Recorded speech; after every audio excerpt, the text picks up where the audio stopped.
اور آپ کے لیے یہ آسمانی راستہ نہیں لیکن یہ مقدسین اور ایمانداروں کے لیے ضرور ہے۔ اور اگر آپ زمین پر اسی طرح رہنا چاہتے ہیں، مطلب اس پہاڑی واز پر عمل کریں، تو آسمان پر آپ ضرور جائیں گے۔ کسی نے اس واز کو بادشاہی کے آئین کا نام دیا، صحیح۔ کیونکہ بادشاہ جو خود کو قوم کے سامنے پیش کر رہا ہے اور بادشاہی کے آئین ان کو بتا رہا ہے کہ شہریوں کے ساتھ کس طرح سلوک کرنا ہے۔ کچھ اس کو مکتب کے اندرونی قوانین کا نام دیتے ہیں، جس میں مسیح خود استاد اور سبق بھی ہے۔ صحیح۔ ہمیں 5ویں باب کے حصوں کے تعلق سے کچھ بتائیں۔ 5ویں باب کے وہ کون سے بنیادی حصے ہیں؟ اگر ہم 5ویں باب کو تقسیم کریں تو میں کہوں گا کہ پہلی اور دوسری آیت اس واز کا تعارف ہے۔ تیسری سے 12ویں آیت تک حقیقی شادمان لوگ ہیں جن کو مسیح نے برکت دی، اور 13ویں اور 16ویں آیت سے ہم بادشاہی کے بیٹوں اور بیٹیوں کے اثر کو دیکھ سکتے ہیں۔ ان کے لیے واضح لفظ لکھے گئے ہیں۔ 17 سے 20ویں آیت تک مسیح اور بادشاہی کی شریعت ہے۔ پھر 21ویں آیت سے باب کے آخر تک علمی اطلاق موجود ہے۔ یہ 6 علمی اطلاق ہیں اور ان کا موازنہ ہے جو پہلے زمانے کے لوگ کہتے تھے اور مسیح کیا کہتا ہے۔ اب میں چند آیات پڑھنے کے بعد آپ سے سوال پوچھوں گا۔ ضرور۔ وہ اس بھیڑ کو دیکھ کر پہاڑ پر چڑھ گیا، اور جب بیٹھ گیا تو اس کے شاگرد اس کے پاس آئے، اور وہ اپنی زبان کھول کر ان کو یوں تعلیم دینے لگا: مبارک ہیں وہ جو دل کے غریب ہیں، کیونکہ آسمان کی بادشاہی انہی کی ہے۔ مبارک ہیں وہ جو غمگین ہیں، کیونکہ وہ تسلی پائیں گے۔ مبارک ہیں وہ جو حلیم ہیں، کیونکہ وہ زمین کے وارث ہوں گے۔ مبارک ہیں وہ جو راست بازی کے بھوکے اور پیاسے ہیں، کیونکہ وہ آسودہ کیے جائیں گے۔ مبارک ہیں وہ جو رحم دل ہیں، کیونکہ ان پر رحم کیا جائے گا۔ مبارک ہیں وہ جو پاک دل ہیں، کیونکہ وہ خدا کو دیکھیں گے۔ مبارک ہیں وہ جو صلح کراتے ہیں، کیونکہ وہ خدا کے بیٹے کہلائیں گے۔ مبارک ہیں وہ جو راست بازی کے سبب سے ستائے گئے ہیں، کیونکہ آسمان کی بادشاہی انہی کی ہے۔ جب میرے سبب سے لوگ تم کو لعن طعن کریں گے اور ستائیں گے اور ہر طرح کی بری باتیں تمہاری نسبت ناحق کہیں گے، تو تم مبارک ہو۔ خوشی کرنا اور نہایت شادمان ہونا، کیونکہ آسمان پر تمہارا اجر بڑا ہے، اس لیے کہ لوگوں نے ان نبیوں کو جو تم سے پہلے تھے اسی طرح ستایا تھا۔ مہربانی سے پہلی اور دوسری آیت پر تبصرہ کریں۔ پہلی اور دوسری آیت میں مسیح پہاڑ پر گیا، اور یقیناً یہ جگہ بہت ہی مناسب جگہ ہے کیونکہ وہ ہم سے بادشاہی کے بارے میں بات کرتا ہے۔ آسمانی بادشاہی کے بارے میں وہ آسمانی بادشاہی کے بیٹوں اور بیٹیوں کے بارے میں بات کرتا ہے۔ اور کچھ لوگ یہاں موسیٰ کے تعلق سے بات کرتے ہیں۔ جب موسیٰ کوہ سینا پر گیا اور خدا وہاں پر اترا، یہ منظر ہولناک تھا۔ موسیٰ نے کہا، میں خوف سے کانپتا ہوں۔ استثنا کی کتاب کے آخر میں ایک اور پہاڑ بھی ہے۔ یہ کوہ ایبال ہے جو لعنتوں کا پہاڑ ہے۔ ہم پرانے عہد نامے میں کوہ گرزیم کی برکت نہیں دیکھتے، لیکن کوہ ایبال کی لعنت کے بارے میں پڑھتے ہیں۔ یہ ایسا نہیں بلکہ پرانا عہد نامہ گرجنے اور بجلی چمکنے سے بھرا ہوا ہے، اور ان سے کہا کہ مزید کلام نہ سنائیں۔ اور اس کے علاوہ ہم لعنت کا پہاڑ اور برکت اور مبارکبادیاں دیکھتے ہیں۔ یہ کہاں سے ہیں؟ جب مسیح آیا، وہ پہاڑ پر چڑھ گیا اور اس کے منہ سے جو الفاظ نکلا وہ تھا مبارک ہیں۔ ہم لفظ مبارک کا ذکر نئے عہد نامے میں 50 مرتبہ پڑھتے ہیں۔ مبارک ہیں وہ جو دل کے غریب ہیں، اور اناجیل میں آخری مبارک بادی یوحنا کے 20ویں باب میں ملتی ہے۔ مبارک ہے وہ جو بغیر دیکھے ایمان لائے ہیں۔ یہ موجودہ دور کے مسیحی ہیں جو ایمان لائے ہیں، انہوں نے دیکھا بھی نہیں۔ اور مکاشفہ کی کتاب میں ہم 7 مرتبہ مبارک بادیوں کے بارے میں پڑھتے ہیں۔ اس لیے مسیح کی خدمت کا آغاز کفرنہوم میں ہوا جو تسلی کے تعلق سے ہے۔ جی اور مسیح کے پہلے تعلیماتی الفاظ مبارک بادیاں ہیں جو اس نے کہیں۔ صحیح۔ مسیح کی خدمت اور مسیح کے واز کے ساتھ اس کی مبارک بادیاں اور تسلی کے الفاظ صحیح۔ ہیں۔ صحیح، شکریہ۔ ہم ایک چھوٹا سا وقفہ لیں گے اور پھر دوبارہ حاضر ہوں گے۔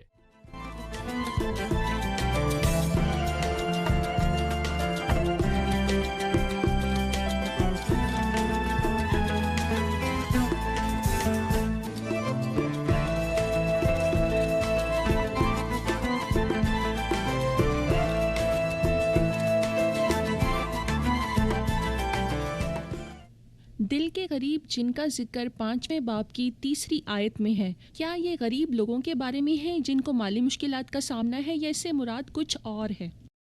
جی بھائی، یہ بات سچ ہے کہ عموماً غریب اور کمتر طبقہ ہی خدا کے دل کے قریب ہوتا ہے، لیکن میں کہوں گا کہ ہمیشہ ایسا نہیں ہوتا۔ اکثر غریب غرور سے اور ناراستی سے بھرا ہوتا ہے، جیسے کہ رومیو کے 5ویں باب میں ذکر ہے۔ ایسے لوگوں کو ہمیشہ ہی محنت سماجت کرنی چاہیے، یہاں وہ کہتا ہے کہ مبارک ہیں وہ جو دل کے غریب ہیں۔ اس کا مطلب یہ نہیں کہ جن کی جیبیں بالکل خالی ہیں، بلکہ وہ لوگ ہیں جن کے دل خالی ہیں۔ اور میرا خیال ہے کہ میرے اندر بھی ایسی خصوصیت ہونی چاہیے، کیونکہ پہلے ان کا ذکر ہے۔ یسایہ 66 میں لکھا ہے، ایسے شخص پر نگاہ کرو جو غریب ہے اور میرے کلام سے کانپ جاتا ہے۔ لیکن وہ شخص جو خدا کے کلام کی تحقیر کرتا ہے اور سمجھتا ہے کہ وہ استاد ہے اور خدا کے کلام کو ناپ تول سکتا ہے، وہ دل کا غریب نہیں ہے، جو خدا کے کلام کو ہر وقت درست کرتا رہتا ہے اور کہتا ہے الہام یہاں تک درست تھا اور یہ حصہ غلط ہے۔ وہ دل کا غریب نہیں اور نہ ہی وہ مبارک ہے۔ لیکن وہ شخص جو حقیقی طور پر ایسا محسوس کرتا ہے کہ وہ خستہ حال ہے اور اسے خدا کی ضرورت ہے، یہ دل کا غریب ہونا ہے۔ پہلی مبارک بادیاں دل کے غریب ہونے سے ہے۔ جو خدا کے لیے اپنی ضرورت کو محسوس کرتے ہیں وہ روحانی طور پر دل کے غریب اور پسے ہوئے ہیں۔ دوسری مبارک بادیاں مبارک ہیں وہ جو غمگین ہے، کیونکہ وہ تسلی پائیں گے۔ لہٰذا صحیح۔ وہ کس طرح کے غمگینوں کی بات کر رہا ہے؟ کچھ مالی نقصان کا غم کرتے ہیں، لیکن کس طرح کے غمگین تسلی پائیں گے؟ ایک شخص کے تعلق سے لکھا ہے کہ وہ غمگین ہو کر وہاں سے چلا گیا، کیونکہ مبارک بادی اس کے لیے نہیں ہے۔ اور وہ جو غم کرتا ہے اپنے اندر کے گناہ پر غم کرے۔ داؤد ایسا شخص تھا جس نے اپنے گناہ پر غم کرتے ہوئے کہا کہ میں اپنا پلنگ آنسوؤں سے بھگوتا ہوں، ہر رات میرا بستر تر رہتا ہے۔ وہ محض دکھاوا نہیں کرتا تھا، وہ واقعی غم زدہ تھا۔ اور اس کے علاوہ وہ بھی جو دوسروں کی لا علمی کے لیے ہمیشہ غم زدہ رہتے ہیں۔ اور وہ زبور میں کہتا ہے کہ میں اپنا پلنگ آنسوؤں سے بھگوتا ہوں، لیکن کیوں؟ لوگوں کا شریعت پر عمل نہ کرنا اور خدا سے بہت زیادہ دور ہونا ہمیشہ ایمانداروں کو غم زدہ کر دیتا ہے۔ پالوس کہتا ہے کہ میں اب بھی رو رو کر کہتا ہوں۔ وہ اپنے چال چلن سے مسیح کی صلیب کے بہت بڑے دشمن بن چکے ہیں۔ وہ کیوں روتے ہیں؟ کیونکہ لوگ یسوع مسیح کی صلیب کے دشمن ہیں۔ صحیح۔ اس کے بعد وہ کہتا ہے مبارک ہیں وہ جو حلیم ہیں، کیونکہ وہ زمین کے وارث ہوں گے۔ بھائی یوسف، حلیم کون ہیں؟ حلیم وہ ہے جو اپنے اندر گہرے طور پر یہ سمجھتا ہے کہ وہ کچھ بھی نہیں۔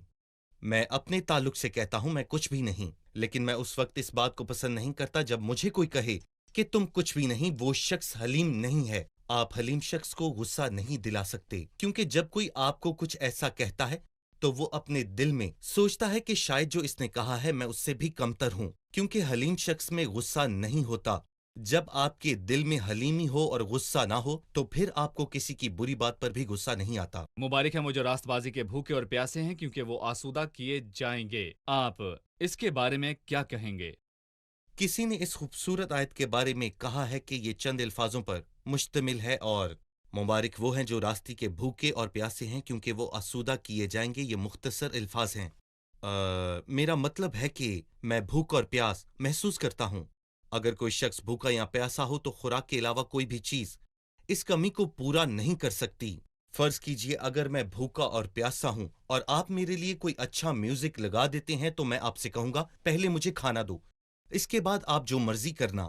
میں بھوکا اور پیاسا ہوں۔ ایک شخص جو بھوکا اور پیاسا ہے خوراک اور پانی کا نہیں بلکہ اس کے اندر مسیح کی تڑپ ہے، وہ مسیح کے لیے بھوکا ہے، اسے مسیح کی ضرورت ہے۔ اور ہم اس بات کو بچوں میں دیکھتے ہیں، جب بچوں کا دودھ کا وقت ہو تو وہ کسی چیز کو نہیں مانتے، انہیں بس دودھ چاہیے اور وہ آپ سے دودھ مانگتے ہیں کیونکہ یہ اس کے کھانے کا وقت ہے۔ اور مبارک ہے وہ جو راستی کے لیے ایسی تڑپ رکھتا ہے کہ میں اپنی زندگی سے مسیح کو خوش کروں، اور جو بھوکا اور پیاسا ہے وہ آسودہ کیا جائے گا۔ خداوند وعدہ کرتا ہے کہ وہ ان کو آسودہ کرے گا جو راست بازی کے بھوکے اور پیاسے ہیں۔ جی لیکن بہت سے لوگ ایسے ہیں جو پیسے کے لیے تڑپ رکھتے ہیں، لیکن خداوند ایسی خواہش کا وعدہ صحیح۔ نہیں کرتا۔ مبارک ہیں وہ جو رحم دل ہیں، کیونکہ ان پر رحم کیا جائے گا۔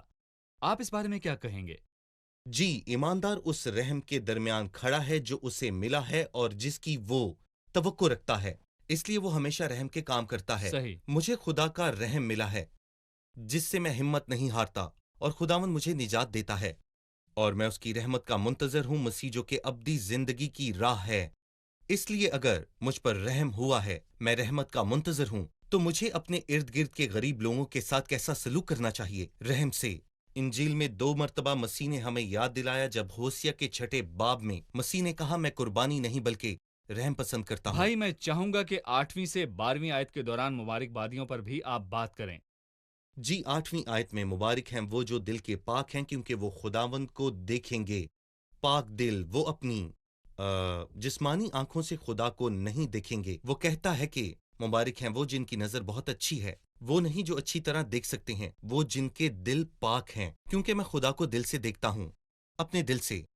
جیسا کہ ایک گیت میں لکھا ہے کہ میں تجھے صبح کی ہلکی روشنی میں دیکھتا ہوں اور شاخوں پہ لگے پھولوں کے رنگوں میں، اور تیری آواز میں ہر جگہ سنتا ہوں۔ یعنی اس طرح میں خدا کو دیکھتا ہوں، اور اگر میرا دل صاف ہے تو میں خدا کو دیکھ سکتا ہوں، اگر میرا دل ناپاک ہے تو میں خداوند کو نہیں دیکھ سکتا۔ مبارک ہے وہ جو دل کے پاک ہیں، اور مبارک ہیں وہ جو صلح کرواتے ہیں، کیونکہ وہ خدا کے بیٹے کہلائیں گے۔ خدا بلند مقام میں امن کو رکھتا ہے۔ خدا نے اپنا بیٹا بھیجا تاکہ صلیب پر خون بہا کر صلح کر لے۔ مبارک ہے وہ جو صلح کروانے کی کوشش کرتا ہے، پھر وہ چاہے پڑوسیوں کی ہو یا پھر آپ کے رشتے داروں میں سے صلح کروانا۔ اگر ہم صلح کروائیں گے تو ہم خدا کی نظر میں اس کے بیٹے کہلائیں گے۔ مبارک ہیں وہ جو راستی کے سبب سے ستائے گئے، کیونکہ آسمان کی بادشاہی انہی کی ہے۔ اور میرے سبب سے لوگ تمہیں لان تان کریں گے، ستائیں گے، اور ہر طرح کی بری باتیں تمہاری نسبت ناحق کہیں گے، تو تم مبارک ہوگے۔ ہم دیکھتے ہیں کہ دکھ کا ماخذ دوہرا ہے اور راست بازی کی وجہ سے۔ پھر مسیح کی خاطر دونوں ہی اچھے ہیں، لیکن مسیح کی خاطر دکھ اٹھانے کا اجر بہت بڑا اجر ہے۔ میرا خیال ہے کہ کوئی بھی رہنما یا ملک جس کے پیروکار ہیں اور وہ ان کو ان کی بادشاہی کی وسعت کے لیے منصوبہ دیتا ہے، تو وہ انہیں ایسا منصوبہ شاید نہ دے، بلکہ یہ توقع کرتا ہے، بلکہ وہ ان کو 10ویں اور 11ویں آیت کے الٹ بتائے گا۔ مبارک ہو اگر جیت جاؤ، مبارک ہو اگر قتل کر دو، مبارک ہو اگر فتح کر لوٹ لو اور تباہ کر مبارک لو۔ ہو اگر تم لوٹ لو اور تباہ کر لو، جلا دو اور تمام لوگوں کے دلوں میں خوف پیدا کر لو۔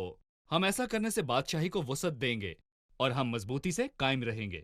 لکھا ہے مبارک ہو تم جب دوسرے تمہیں برا بھلا کہیں اور میری خاطر تمہیں ستائیں اور ناحق تمہاری نسبت جھوٹی باتیں کہیں۔ مہربانی سے ان دو بلاہٹوں کے درمیان موازنہ پیش کریں۔ کسی نے کیا خوب کہا ہے کہ بادشاہ 3 قسم کے ہوتے ہیں، اداس یا پھر بہت برے۔ اداس یا بالکل صحیح برے۔ کہا آپ نے۔ یہاں زمین پر اسی قسم کی بادشاہتیں اور بادشاہ پائے جاتے ہیں۔ ہمیں کس قدر بابرکت اور راست باز بادشاہ ملا، اور وہ دنیا کی طرح بالکل نہیں، وہ بادشاہی بڑی راستی سے کرے گا، اور یہ بادشاہ پوری دنیا پر سلامتی کو پھیلا دے گا۔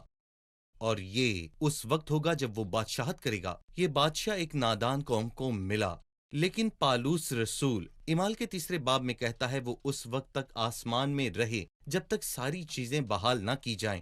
تازگی کے دن آنے والے ہیں۔ یہ دنیا 6 دن دیکھے گی جب مسیح سلطنت کرے گا۔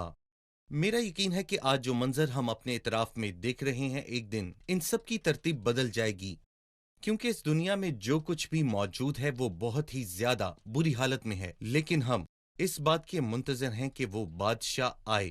وہ جب آئے گا تو سب کچھ ٹھیک ہو جائے گا، کیونکہ وہ بادشاہ راست اور بے عیب بادشاہ ہے۔ بہت شکریہ، ہم یہاں ایک وقفہ لیں گے اور پھر دوبارہ حاضر ہوں گے۔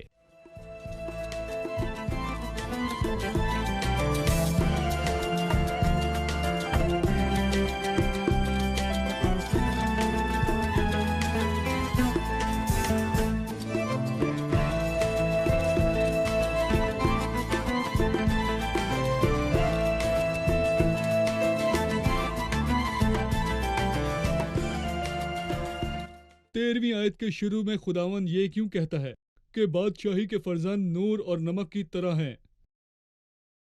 جی بھائی۔ جی میں مسیح میں ایمانداروں کے درمیان زمین کے نمک اور دنیا کے نور کا موازنہ دیکھتا ہوں۔ نہ صرف یہ دوسروں سے فرق ہے بلکہ ان پر ایک اثر بھی رکھتا ہے، اور ہم دیکھتے ہیں کہ نمک اور نور خاموشی سے اثر رکھتا ہے۔ مطلب کہ نمک شور نہیں مچاتا لیکن اس کا اثر ہے، روشنی شور نہیں کرتی، اس کا بھی اثر ہے۔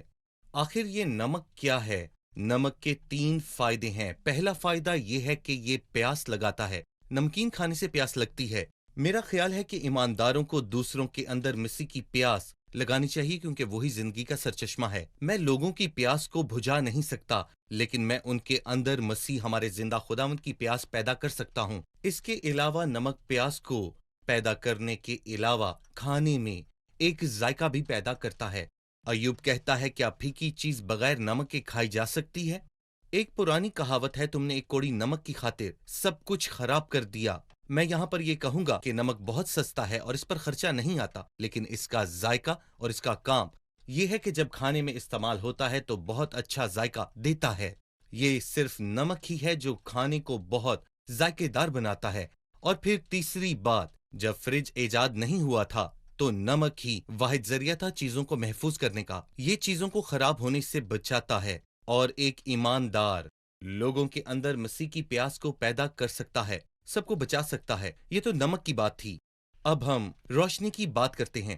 روشنی آنکھوں کو اچھی لگتی ہے اور اس سے ماحول بہت خوبصورت لگتا ہے، لیکن اگر اندھیرا ہو تو کچھ بھی اچھا نہیں لگتا۔ اور میرا خیال ہے کہ ایک ایماندار کو ہر جگہ خوشی اور مسرت کے دیے جلانے چاہیے، اور میرا یہ ایمان ہے کہ جسے مسیح کی پہچان ہے وہ ایماندار، بہت مثبت ایماندار ہوگا اور اپنے ارد گرد کے لوگوں پر اثر رکھتا ہے۔ اور ہمیں یہ کبھی بھی بھولنا نہیں چاہیے کہ مسیح نے بھی یہی کہا تھا کہ میں دنیا کا نور ہوں۔ بھائی، اس نے انہیں نہیں بتایا کہ وہ زمین کے نمک ہیں اور دنیا کے نور بنے، بلکہ تم زمین کے نمک ہو اور تم دنیا کے نور ہو۔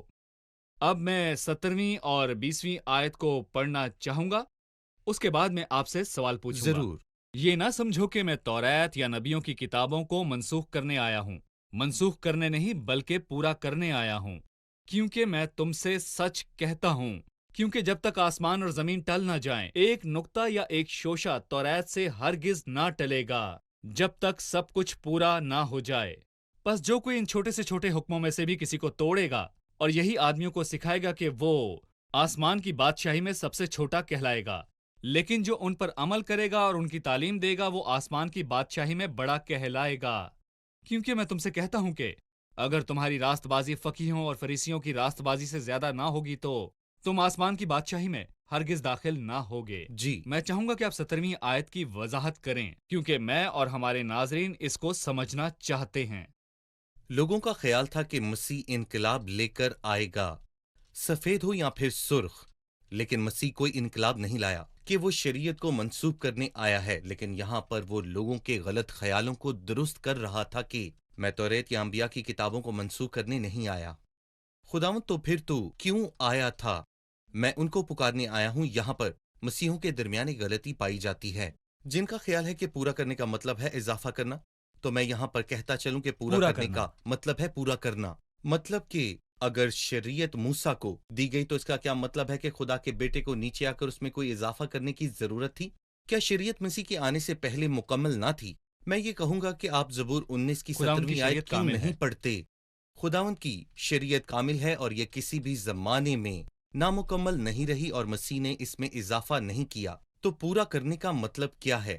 پورا کرنا، جیسا کہ آپ نے کہا، دوسرے لفظوں میں شریعت ان چیزوں کے تعلق سے بتاتی ہے، انبیاء نے ایک آنے والے شخص کے تعلق سے بتایا، جیسا کہ ہم انجیل کے پہلے اور دوسرے باب میں پڑھتے ہیں، تاکہ جو نبی کی معرفت کہا گیا تھا وہ، فرض کریں اگر مسیح بھی نہ آتا تو پھر شریعت بھی پوری نہیں تو ہوئی۔ بہت سی پیشن گوئیوں کا پورا ہونا باقی رہ جاتا اور ہمیں انتظار رہتا، لیکن مسیح یہاں آیا، شریعت پوری ہو گئی۔ اور میں یہاں پر یہ کہوں گا کہ جب مسیح نے جان لیا کہ سب باتیں تمام ہوئیں تاکہ نوشتہ پورا ہو تو کہا، میں پیاسا ہوں۔ اس نے زبور 69 کی ایک بھی آیت منسوخ نہیں کی۔ پھر انہوں نے پینے کے لیے اسے سرکہ دیا، تمام ہوا۔ مسیح کے تعلق سے جو لکھا وہ پورا ہوا۔ اس لیے مسیح انقلاب لے کر نہیں آیا، نہ سرخ نہ سفید، اور نہ ہی شریعت کو منسوخ کرنے آیا، بلکہ وہ اس لیے آیا کہ اس میں شریعت کی اور انبیاء کی تمام پیشن گوئیاں پوری ہو جائیں جو انہوں نے مسیح کے بارے میں کی تھیں۔ صحیح بھائی یوسف، یہ خیال بہت واضح اور سادہ ہے۔ وہ اس چیز کو پورا کرنے نہیں آیا تھا کہ جو چیز کامل نہیں تھی، نہ ہی وہ شریعت میں اضافہ کرنے آیا تھا کہ یہ کامل نہیں ہے۔ وہ نہ صرف شریعت کے ان احکام کو پورا کرنے آیا تھا کہ بالکل کسی کو نہ مارنا، خون نہ کرنا، یہاں بات نہیں۔ ختم نہیں ہوتی، جی، بلکہ وہ شریعت کے مقصد کو پورا کرنے آیا۔ کیونکہ اگر مسیح نہ آتا تو کسی چیز کی کمی رہ جاتی، کیونکہ شریعت مسیح تک رہنمائی کرتی ہے اور اس کے کفارے کی آمین، طرف۔ بالکل۔ ٹھیک ہے، بہت شکریہ۔ اب میں چاہوں گا کہ آپ 20ویں آیت کے متعلق کچھ بتائیں، کیونکہ میں تم سے کہتا ہوں کہ اگر تمہاری راست بازی فقیہوں اور فریسیوں کی راست بازی سے زیادہ نہ ہوگی تو تم آسمان کی بادشاہی میں ہرگز داخل نہ ہوگے۔ مسیح کے دنوں میں عام خیال یہ تھا کہ اگر دو لوگ جنت میں داخل ہوں گے تو ان میں سے ایک فقی ہوگا، دوسرا فریسی ہوگا، اور یہاں مسیح نے وہ کہا جو لوگوں کی توقع سے بالکل ہی برعکس تھا۔ اگر تمہاری راست بازی فقیہوں اور فریسیوں سے زیادہ نہ ہوگی تو تم آسمان کی بادشاہی میں داخل نہ ہوگے۔ اگر تمہاری راست بازی مطلب فقیہوں اور فریسیوں نے کبھی سوچا وہ بھی معیار نہ سے نیچے ہوگا، بہت زیادہ نیچے ہوں گے۔ اور یقیناً خدا فقیہوں اور فریسیوں کی راست بازی سے کیوں مطمئن نہ تھا؟ کیونکہ وہ بہت زیادہ گھمنڈی بھی تھے۔ ان کی راست بازی ظاہری راست بازی تھی، اور خداوند جو حقیقی نہیں ہوتا اسے پسند نہیں کرتا۔ لکھا ہے، دیکھ تو باطن کی سچائی کو پسند کرتا ہے۔ یعنی آسمان کی بادشاہی محض آسان نہیں بلکہ اس بات کا ادراک ہے کہ آسمان پر داخلہ صرف مسیح کے حکم سے ہے۔ شکریہ، ہمارے پروگرام کا وقت ختم ہوا جاتا ہے۔ آئے مہمانوں سے رائے جانیں۔ آج کے پروگرام سے آپ نے کیا سیکھا؟ ہم نے سیکھا کہ پہاڑی باز کو 3 ابواب میں تقسیم کیا گیا ہے، 5، 6 اور 7۔ ہم 5ویں باب کو حقیقی راست بازی کا باب کہہ سکتے ہیں، 6 باب کو حقیقی عبادت اور 7ویں کو حقیقی پہچان۔ اگر ہم ان تینوں ابواب کو تثلیث کے 3 اقنوم کے طور پر دیکھیں تو ہم دیکھتے ہیں کہ 5واں باب روح القدس کے تعلق سے ہے، 6 باب خدا باپ کے تعلق سے بتاتا ہے، اور 7واں باب مسیح کے بارے میں جو کہ حقیقی مصنف بھی ہے۔ شکریہ۔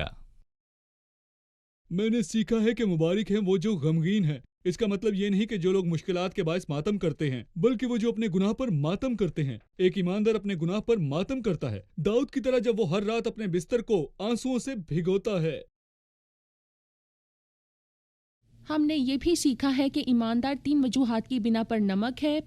پہلی، وہ لوگوں کے اندر حقیقی چشمہ کے لیے پیاس پیدا کرتا ہے، جو پیاسے لوگوں کی پیاس بجھاتا ہے، اور یہ خداوند ہے، لیکن انسان خود لوگوں کی پیاس کو بجھا نہیں سکتا۔ دوسری بات، یہ کھانے میں ذائقہ پیدا کرتا ہے۔ تیسرا، یہ چیزوں کو خراب ہونے سے بچاتا ہے۔ اس لیے ایماندار کو دنیا میں خرابی کو ختم کرنے یا روکنے کی کوشش کرنی چاہیے۔